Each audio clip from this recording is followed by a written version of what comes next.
I know that you can do all things.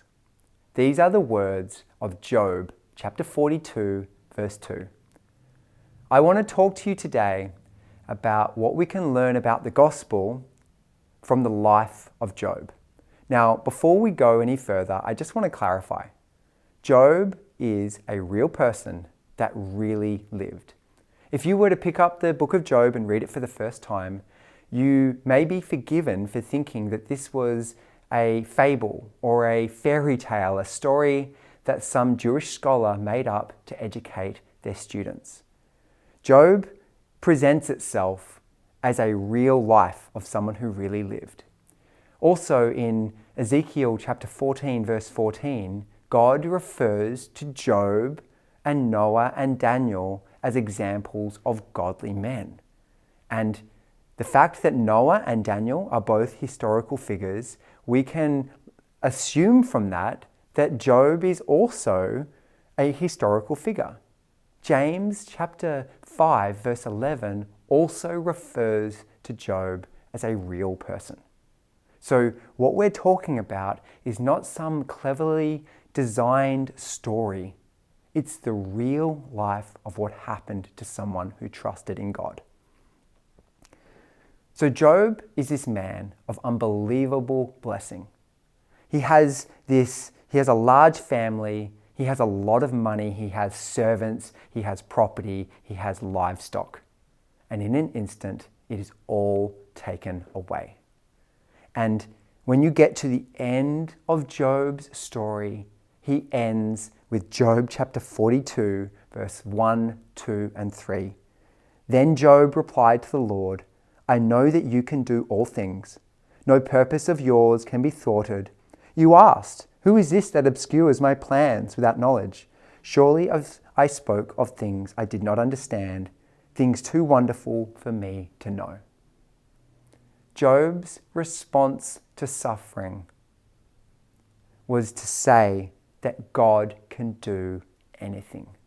And in Job's case, anything included leading him through a time of suffering. If you look at the story of Job, the book of Job, it is a story of suffering.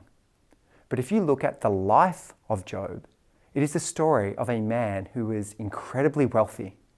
He had a large family and he was blessed, and he went through a very short period of difficulty. We don't know if it was 3 months or a year, but we know that he had children before, and we know that he had children after. We know that he had assets and money and things before, and he had more of those things after. Job was a man who was blessed by God. And when we read the book of Job, we hear about this short period of his life where suffering reigned. And because he trusted in God, God was allowed to lead him through difficulty. God was allowed to lead him through a season where things did not make sense. As we're reading through the Gospel of Matthew, I don't think that Mary and Joseph appreciated having to travel all the way to Bethlehem. I don't think they appreciated running for their life to Egypt and then coming back to Israel and having to move to Galilee because it wasn't safe. But God can do anything. God's allowed to lead them wherever he wants to lead them.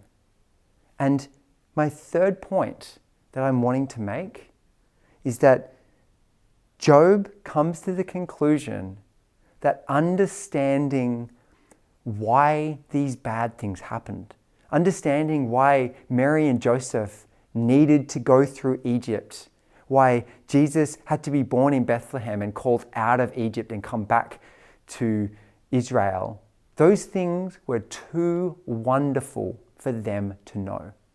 The suffering of Job, that he describes it in Job 42 verse 3, things too wonderful for me to know. And what I want to say to you is that God very rarely explains to us why suffering comes into our lives. Sometimes it's obvious, other times it's not. And It's not our job to understand why God is leading us somewhere.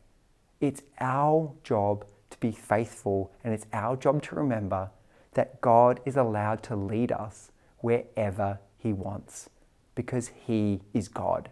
If we understood what His plans were, if we understood all the things that God was going to do in our lives, we would say that His plans are wonderful.